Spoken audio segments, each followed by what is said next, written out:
मैं सुबह उठती तो कभी मेरी कमीज जली हुई होती, तो कभी मेरे बेड की चादर जली हुई होती। मैं एकदम से डर जाती और शोहर से पूछती, तो वो हंसकर कहता, तुम्हारा वहम है। वो उसी वक्त मुझे नया सूट लेकर दे देता। मैं नहाने जाती तो गुसल खाने से मेरी कमीज गायब हो जाती और मुझे अपनी कमीज पूरे घर में कहीं ना मिलती। अब तो मुझे अपनी सास पर शक हो गया था। एक रात आंख खुली तो रात के 2 बजे सास नहा रही थी। मैंने गुसल खाने में जाकर देखा तो जान निकल गई, क्योंकि वहां पर तो सास ने आज नए घर में शिफ्ट हुए। मेरी पहली सुबह थी। मैं बहुत खुश थी क्योंकि मैंने घर को अपनी मर्जी से सजाया था। सुबह उठते ही मैं बाथरूम गई। इस घर का बाथरूम भी काफी खुला और लंबा था। इसी वजह से मैं खुश थी कि अब मुझे चलने फिरने में दिक्कत नहीं होगी और जब बच्चे हो जाएंगे तब तो कोई परेशानी नहीं होगी। मैं अपने शोहर की शुक्रगुजार थी जिन्होंने हमें नए घर में लाने के लिए दिन रात मेहनत की थी। मगर मैं सुबह उठकर वॉशरूम नहाने के लिए गई तो ये देखकर मेरी हैरत की इंतहा ना रही कि बाथरूम से मेरी कमीज गायब हो गई थी। ये देखकर मुझे काफी परेशानी हुई। कहीं इस घर के आसपास कोई और लोग तो नहीं रहते जो अपने पड़ोसियों की चीजें चुरा लेते हों। मैंने दिल में सोचा, मगर हमारा घर बिल्कुल बंद और महफूज था। छत की तरफ से भी कोई खुला दरवाजा नहीं था जिससे कोई आ सके। खैर, मैंने माँ जी को बताया तो वो कहने लगी कि इस बारे में उन्हें भी कोई मालूमात नहीं है। हम दोनों काफी देर बैठे इस बात पर सोचते रहे, मगर कोई बात समझ में ना आई। उस दिन तो बात आई गई हो गई, लेकिन जब अगले दिन भी ऐसा ही हुआ तो मुझे सख्त गुस्सा आया। हमारे घर में एक काम वाली आती थी जिसका नाम परवीन था। उसकी उम्र कोई 30 साल के करीब होगी। मुझे अब परवीन पर शक जा रहा था कि हो ना हो मेरे नए कपड़े चोरी करने के लिए परवीन के अलावा और कोई नहीं हो सकता। मैंने अपने कमरे में बुलाकर परवीन से पूछा तो वो उल्टा रोने लग गई। बोली, आप मुझ पर शक कर रही हैं, हालांकि मुझे माँ जी ने 10 साल से काम पर रखा हुआ है। मेरी नई नई शादी हुई थी, मैं ऐसा सोच भी नहीं सकती थी। खैर, परवीन की बात सुनकर मुझे यकीन नहीं आया। अम्मा जी वाकई उसे बहुत अच्छा समझती थी और कभी भी मुझे इजाजत ना देती कि मैं उस पर चोरी का इल्जाम लगाऊं। लेकिन घर के जो हालात चल रहे थे उनके पेशे नजर परवीन पर शक करना एक आम सी बात थी, क्योंकि मैं सोच रही थी कि जो काम वाली आज मेरे बाथरूम से मेरे कपड़े चुरा सकती है वो कल को मेरी अलमारी से जेवर क्यों नहीं चुरा सकती। बस इसीलिए मैंने उस दिन परवीन को डांट कर नौकरी से फारिग कर दिया। वो रोती हुई अपने घर चली गई। अम्मा जी ने भी खूब समझाया, मगर मैंने किसी की बात नहीं सुनी। मैं अपने घर में चोर मुलाजमों को कैसे बर्दाश्त कर सकती थी। परवीन के जाने के बाद मुझे कुछ सुकून मिला कि शायद अब मेरा घर महफूज है, मेरी चीजें चोरी नहीं होंगी। शाम को मुनीर घर आए तो गुस्से में थे। बोले, ये तुमने क्या कर दिया है? अम्मा जी ने मुझे सब बता दिया है। क्या किया है मैंने? मैं चिढ़कर बोली, तुमने परवीन को काम से निकाल दिया, ये जानते हुए भी कि वो अम्मा जी की 10 साल पुरानी मुलाजमा है। मुनीर के और मेरे दरमियान अब परवीन पर भी बहस हो गई। मैंने उन्हें कहा कि परवीन ने हमारे घर से चोरियां करनी शुरू कर दी हैं। उसने मेरे नए सूट चोरी किए हैं। मुनीर सर पकड़कर बैठ गए। लो भला, तुम क्या पागलों वाली बातें कर रही हो? भला कैसे वो चोरी कर सकती है? और फिर तुम्हारी कमीज चोरी करके वो क्या करेगी? अगर किसी ने चोरी करना भी होगा तो वो कोई कीमती चीज चोरी करेगा। कपड़ों में क्या रखा है? मेरे शोहर ने मुझे समझाने की कोशिश की, मगर मुझे किसी की बात समझ में नहीं आ रही थी। अगले दिन से मैंने सारे घर के काम खुद करना शुरू कर दिए, मगर मुझे अजीब सी बेचैनी महसूस होने लगी। मेरी सास मुझसे नाराज थी। वो कहती कि तुमसे इतना काम नहीं होगा, ना तो तुम मेरी खिदमत कर सकती हो जैसा कि परवीन करती थी। बेहतर है कि हम उसे दोबारा काम पर रख लें। वैसे भी मैं परवीन को काम से निकाल कर पछता रही थी, क्योंकि अब सारे काम मुझे करना पड़ते थे। मैंने उसे दूसरी बार काम पर रखा नहीं था। अगले ही दिन जब मैं सुबह उठी तो मेरे कमरे से काफी सारी चीजें गायब थीं, जिनमें कुछ मेकअप का सामान, परफ्यूम और कंघी वगैरह था। ये देखकर तो मेरा पारा 7वें आसमान पर पहुंच गया। मेरे दिल में तरह तरह के शक आने लगे। कहीं अम्मा जी ही मेरी चीजें तो नहीं चुराती? मैंने दिल में सोचा, मगर फिर एक ख्याल ये भी आया कि मेरी सास मेरी चीजें चुरा कर क्या करेंगी। मगर आप खुद ही सोचें, जब घर में कोई और भी ना हो तो ऐसी सूरत में इंसान का शक किसी पर भी जा सकता है। अब मैंने अपनी सास की निगरानी करने की ठान ली। सोच लिया कि मेरे कमरे से कोई भी चीज चोरी होगी तो मैं उसका हिसाब खुद रखूंगी, हर तरफ नजर रखूंगी। आखिर किसी दिन तो मुझे पता चल ही जाएगा कि मेरी चीजें कौन चोरी करता है। अब तो मेरा शोहर मुझ पर शक करने लग गया था, क्योंकि घर से चीजें गायब होने की वजह से हमारे घर के माहौल में काफी तब्दीली आ गई थी। अब मुझे कोई चीज जगह पर ना मिलती, मुझे हर वक्त बेचैनी सी रहती, कोई न कोई चीज रोजाना गुम हो जाती। आखिर तंग आकर मैं खामोश हो गई। सोच लिया कि जिंदगी से समझौता कर लूं, मगर अपनी सास से उलझना छोड़ दूंगी। ऐसा ना हो कि मैं अपना घर खराब कर बैठूं। लेकिन फिर तो मेरे सब्र की हद हो गई। मैं एक दिन शाम को अपने कमरे में बैठी थी कि मुनीर मेरे पास आए। मेरे कदमों में बैठकर मेरी आंखों में देखकर बोले, सायरा, लगता है कि तुम्हें ज़हनी इलाज की जरूरत है। तुम दिन ब दिन पागल होती जा रही हो। पहले तुमने चीख चीख कर आसमान सर पर उठा रखा था, और अब ये पागलों वाली खामोशी। लगता है कि तुम पर कोई असर हो गया है। तुम्हें तो डॉक्टर के पास लेकर जाना बहुत जरूरी है। मैं उनकी बात सुनकर हैरान रह गई। मुनीर, आप ये कैसी बातें कर रहे हैं? मुझे भला डॉक्टर की क्या जरूरत है? आम हालात में भी गुस्सा हर किसी को आ जाता है।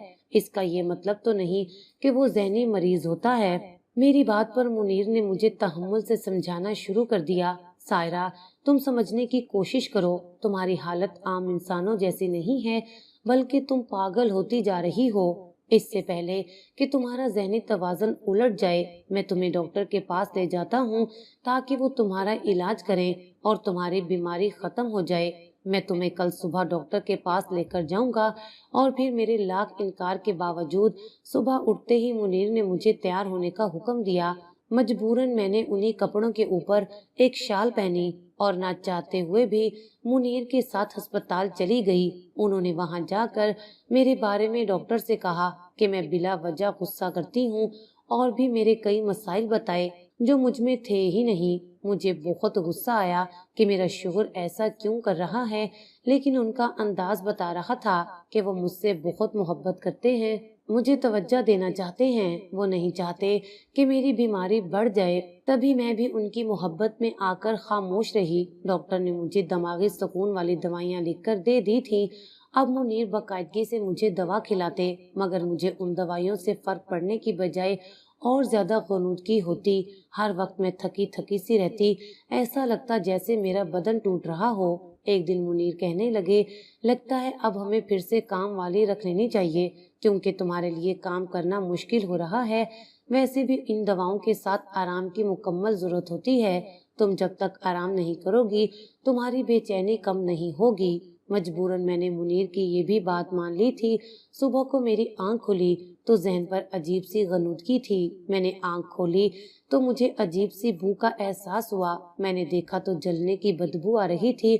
तब मुझे एहसास हुआ कि कमरे में कोई चीज जल रही है। मैं हड़बड़ाकर उठ बैठी। देखा तो मेरे बेड की चादर को आग लगी हुई थी। मैंने जल्दी जल्दी उसे बुझाया और बाकी चीजों को भी देखा। ये देखकर मेरी हैरत की इंतहा ना रही कि हल्के से मेरे कपड़े भी जले हुए थे। उन पर जलने का निशान मौजूद था। मेरी तो रूह कांप गई थी। या खुदाया, ये मेरे साथ क्या हो रहा है? मैं खुद से पूछने लगी। इतने में मुनीर फ्रेश होकर बाहर आ गए। क्या हुआ तुम्हें? क्यों इतनी परेशान हो? मुनीर ने कहा तो मैंने उन्हें परेशानी से देखा। मुनीर, ये देखिए, बेड की चादर पर आग लगी थी।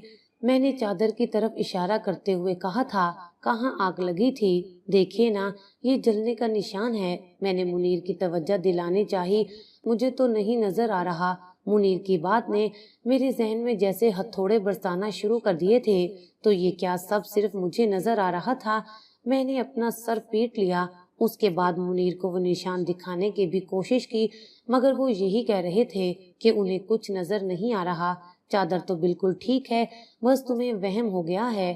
अब मेरे जहन में अजीबो गरीब सवालात उभरने लगे थे। खुदा ना खास्ता कोई और बात तो नहीं हो गई, मैंने सोचा, और फिर मेरा दिल कांपने लगा। मैंने दिल ही दिल में फैसला कर लिया कि मैं अपनी बाजी से रूहानी मदद लूंगी। उनसे कहूंगी कि वो मेरे घर आकर کوئی دعائیں وغیرہ پڑھیں، مگر اس کی نوبت نہیں آئی۔ شام کے تقریباً 6 بجے تھے کہ منیر کے نمبر پر میرے ابو کی کال آئی۔ انہوں نے کال اٹھائی تو ابا نے بڑی پریشانی والی خبر سنائی۔ کہنے لگے تمہاری ماں بیمار ہے، پہلے معمولی بخار تھا لیکن اب ہسپتال میں داخل کروا دیا گیا ہے، انہیں خون کی شدید کمی ہو گئی ہے، ڈاکٹر نے خون لگایا ہے مگر ان کی زندگی کے بچنے کے امکانات کم ہی رہ گئے ہیں، بہتر ہے کہ تم آ کر ہسپتال میں ان سے مل لو۔ ابا کی یہ بات سن کر میرے تو ہاتھ پاؤں پھول گئے تھے، سر پر جیسے آسمان ٹوٹ پڑا ہو۔ میں نے اور کچھ نہ سوچا، منیر کے ساتھ مل کر اپنا مختصر سامان باندھا اور سیدھا ہسپتال آ گئی۔ اماں بستر مرگ پر پڑی تھی، میں نے وہیں جائے نماز بچھا لی اور اللہ تعالیٰ سے اماں کی صحت یابی کی دعائیں کرنے لگی۔ میرا رو رو کر برا حال ہو گیا تھا۔ ڈاکٹر کے ساتھ مل کر میں نے اماں کی خوب خدمت کی، دن رات ان کے ساتھ جاگتی رہی، ان کو کھانا وقت پر کھلاتی، باتھ روم لے جاتی اور ہر کام میری ذمہ داری تھی۔ ایسے میں منیر کی شکر گزار بھی تھی کہ انہوں نے میری مدد کی اور میرے ساتھ تعاون کیا، ورنہ اماں کے ساتھ کون رہتا۔ خیر اماں کے ساتھ رہ کر میں نے جب ان کی خدمت کی تو آس پاس والے لوگ بھی حیران رہ گئے، سب اس بات پر رشک کر رہے تھے کہ اس عورت کی بیٹی کتنی فرمانبردار اور اطاعت گزار ہے، اس نے اپنی ماں کا دن رات خیال رکھا ہے۔ مجھے بھی اماں نے خوب دعائیں دی۔ 10 دن کے مسلسل علاج اور توجہ کے بعد اماں ٹھیک ہو کر گھر آ گئیں، مجھے بھی سکون ملا تھا۔ ابا نے اماں کا خیال رکھنے کے لیے ایک نوکرانی رکھ لی تھی، اس کی وجہ سے اب گھر میں اماں کو تھوڑا سا سکون آ گیا تھا۔ میں بھی مطمئن ہو گئی تھی، اس لیے گھر واپس جانا چاہتی تھی۔ اسی شام منیر کا بھی فون آ گیا، وہ بولے مجھے تمہاری بہت یاد آ رہی ہے، میں آتا ہوں، جلدی سے تیار ہو جاؤ، میں تمہیں لینے آ رہا ہوں۔ منیر کی بات سن کر میرا دل خوشی سے جھوم اٹھا تھا، شوہر عورت کی پرواہ کرے اور اسے کیا چاہیے۔ میں بھی جلدی سے تیار ہو گئی۔ شام کو اماں وغیرہ سے مل کر میں منیر کے ساتھ گھر چلی گئی۔ گھر آئی تو گھر کا نقشہ ہی بدلا ہوا تھا اور منیر کا رویہ تو خاص طور پر بدلا ہوا تھا۔ وہ میرا اس قدر خیال رکھ رہے تھے جیسے میں کہیں انہیں 10 سالوں کے بعد ملی ہوں۔ مجھے ان کی اس محبت اور قدر کی سمجھ نہیں آ رہی تھی۔ وہ روزانہ صبح اٹھتے ہی محبت بھرے جملے بولتے اور دن کا آغاز خوشگوار گفتگو سے کرتے۔ مجھے تو یقین نہیں آ رہا تھا کہ یہ وہی منیر ہیں جو مجھے پاگل اور ذہنی مریضہ کہتے تھے۔ اب میرے گھر میں میری قدر ہونے لگی تھی، میری ساس بھی مجھ سے پیار سے پیش آنے لگی تھی۔ وہ تو خیر پہلے بھی برا رویہ نہیں رکھتی تھی مگر اب ان کے رویے میں بھی تبدیلی آ گئی تھی۔ میرا شوہر میرا ہر طرح سے خیال رکھتا۔ انہی دنوں اللہ تعالیٰ نے ہمیں خوشخبری دے دی تھی اور میں حاملہ ہو گئی تھی۔ ان دنوں منیر میرا بہت خیال رکھنے لگے تھے لیکن ان کو آفس بھی جانا ہوتا تھا۔ کہنے لگے میں تمہارے لیے کام والی کا بندوبست کروں گا۔ ان دنوں ہمارے گھر میں چوری چکاری والے واقعات بالکل ختم ہو گئے تھے، اس لیے میں نے انہیں کہہ دیا کہ کسی نئی عورت کو لانے کی ضرورت نہیں ہے، ہم پروین ہی سے کام کروائیں گے، وہ اس گھر کی پرانی ملازمہ ہے، ہم نے اپنی پریشانیوں میں اسے چھوڑ دیا تھا مگر اس بیچاری کا کوئی قصور نہیں تھا۔ منیر نے میری بات سے اتفاق کیا۔ اس دن ہم لوگوں نے پروین کو دوبارہ کام پر بلا لیا۔ وہ بیچاری بھی بہت دکھی تھی، ہمارے گھر کام کرنے کا سنتے ہی آ گئی۔ اس کے آنے سے پھر سے گھر میں سکون آ گیا تھا۔ میں نے اسے پرانی چیزیں دھونے کے لیے دینا شروع کر دی۔ وہ میرے کمرے میں آئی، میں نے اسے وہی بیڈ شیٹ اٹھا کر دھونے کو دی جس پر میکے جانے سے پہلے میری اور منیر کی کافی تکرار ہوئی تھی، مگر اب میں نے اس پر دھیان نہیں دیا تھا۔ البتہ پروین پوچھنے لگی باجی یہ بیڈ شیٹ کیسے جل گئی ہے؟ میں نے حیرت سے اس کی طرف دیکھا تھا۔ پروین کی بات سن کر میرا ذہن کئی سوال سوچنے پر مجبور ہو گیا تھا۔ میں نے پروین سے پوچھا تمہیں یہ جلی ہوئی نظر آ رہی ہے؟ ہاں باجی، یہ دیکھیں یہ یہاں سے جلی ہوئی ہے۔ اچھا تم اسے دھونے لے جاؤ، میں دیکھ لوں گی۔ میں نے پروین کو ٹال دیا مگر میں جان گئی تھی کہ بات کچھ اور ہی ہے۔ اس دن مجھے چین نہ آیا۔ شوہر کی محبت جو دل میں تھی اب کچھ شک میں بدلنے لگی تھی۔ شام کو منیر آئے تو میں نے ان سے کہا منیر آپ کو وہ چادر جلی ہوئی نظر آ رہی ہے؟ उस वक्त चादर धुलकर वापस आ चुकी थी, मगर उसका एक कोना जलने की वजह से काला हो गया था। मुनीर मेरी बात पर शर्मिंदा हो गए। वो कुछ देर चुप करके बैठे रहे, फिर मेरे सामने हाथ जोड़कर बोले, मैंने तुम्हारे साथ धोखा करने की कोशिश की थी, लेकिन कुदरत ने मुझे ऐसा सबक दिया कि मैंने हमेशा के लिए सच्चे दिल से तौबा कर ली है। अब मुनीर की बातें मुझे उलझा रही थी। तब उन्होंने लब कुशाई की। कहने लगे, मैं तुमसे शादी करके बहुत पछता रहा था, क्योंकि मुझे तुमसे पहले एक और लड़की पसंद थी। उसका नाम शाइस्ता था। हम दोनों एक दूसरे से प्यार करते थे, मगर उसका प्यार झूठा था। वो मुझे पैसे लेकर बस टाइम पास करती थी। शाइस्ता ने मुझे धोखा दिया था और मुझे छोड़कर किसी दूसरे लड़के से शादी कर ली थी। तब मैंने इंतकामन तुमसे शादी कर ली, मगर मुझे फिर ये एहसास हुआ कि मैंने गलती कर दी, क्योंकि शाइस्ता 2 महीने बाद मेरी जिंदगी में वापस आ गई थी। उसने मुझसे माफी मांग ली थी और मेरे दिल में उसके लिए अभी जगह थी। अब वो मुझे दिन रात कहने लगी कि मैं अपनी बीवी को तलाक दे दूं और उससे शादी कर लूं, मगर मेरे पास तुम्हें छोड़ने का भी कोई बहाना नहीं था। तब मैंने उससे कहा कि वो मुझे थोड़ा वक्त दे दे। उस वक्त मैंने मंसूबा बनाया कि मैं तुमसे कैसे छुटकारा हासिल करूं। मेरे जहन में बहुत सोचने के बाद एक ही तरकीब आई कि मैं तुम्हें ज़हनी मरीजा बना दूंगा और तुम्हें इस कदर नफसियाती दबाव में ले आऊंगा कि तुम मुझे खुद ही छोड़ दोगी। बस यही सोचकर मैंने तुम्हें पागल बनाने की और तुम्हें तुम्हारी नजरों में मरीज बनाने की भरपूर कोशिश की। तुम्हारे कपड़े मैं खुद चोरी करता, बेड की चादर और तुम्हारी कमीज को मैंने आग लगाई थी, इसलिए कि तुम डर कर खुद मुझे छोड़ दो। मगर तुमने सब्र किया और दरमियान में तुम अपनी अम्मा के पास चली गई। तुमने उनकी बहुत खिदमत की। शायद तुम्हारी माँ की दुआ ने तुम्हारे घर को उजड़ने से बचा लिया, क्योंकि तुम्हारे जाने के बाद ही मुझे तुम्हारी कदर आई। शाइस्ता में वही बुराइयां अब भी मौजूद थी जो हमारे बिछड़ने की वजह बनी थी। वो सिर्फ मुझे पागल बनाकर मुझसे पैसे लूट रही थी, मगर शायद मैं भूल गया था कि इंसान की फितरत कभी नहीं बदलती। शाइस्ता वापस तो आ गई थी, मगर उसने अपनी आदत नहीं बदली थी। वो मेरे अलावा और भी लड़कों से बातें करती और उनसे पैसे मंगवाती और मुझे जलाने की कोशिश करती।